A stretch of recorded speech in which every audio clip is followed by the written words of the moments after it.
আপনি কি জানেন এয়ার কন্ডিশনার বা ফ্রিজে আসলে ঠান্ডা করার অংশটি হচ্ছে ইভাপোরেটর? চলুন সহজভাবে জেনে নেই ইভাপোরেটর কি, এর কাজ কি, আর কত ধরনের ইভাপোরেটর আছে। ইভাপোরেটরের কাজ কি? ইভাপোরেটর হল রেফ্রিজারেশন সিস্টেমের সেই অংশ যেখানে রেফ্রিজারেন্ট তরল থেকে গ্যাসে রূপান্তরিত হয় এবং এই পরিবর্তনের সময় চারপাশের গরম বাতাসের, পরিবেশের বা কেবিনের তাপ শোষণ করে নেয়। ফলাফল কি? বাতাস ঠান্ডা হয়, রুম বা কেবিনে শীতল পরিবেশ তৈরি হয়। সহজ ভাষায় ইভাপোরেটরই ঠান্ডা বানানোর আসল জায়গা। ইভাপোরেটর কত ধরনের? চলুন পরিচিত হই প্রধান কয়েকটি টাইপের সঙ্গে। 1. বেয়ার টিউব ইভাপোরেটর, সাধারণত পুরনো ফ্রিজে ব্যবহৃত, সরাসরি টিউবের মাধ্যমে ঠান্ডা তৈরি করে। 2.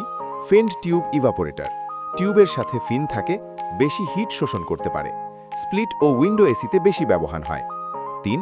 প্লেট টাইপ ইভাপোরেটর, চ্যাপ্টা প্লেটের আকারের, ডিপ ফ্রিজ ও আইসক্রিম ফ্রিজে দেখা যায়।